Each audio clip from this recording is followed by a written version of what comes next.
all viewers. Welcome back to my channel. Name me Mrs. Gloria. I am studying LKG. దేవుని వాక్యం మన నాలుకను అదుపు చేసుకోవాలని మనల్ని హెచ్చరిస్తున్నది. దావీదు మహారాజు వంటివాడే తను నాలుకను అదుపు చేసే శక్తి దేవుడికి కేవలం ఉందని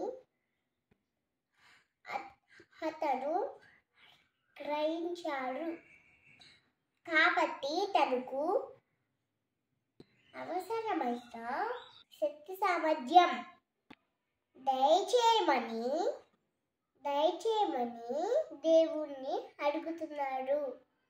దావీదు చేసిన ప్రార్థన, యెహోవా నా నోటికి కావలించుము, నా పెదవుల ద్వారముకు కాపు పెట్టుము. కీర్తనలు 141 అధ్యాయము 3వ వచనము.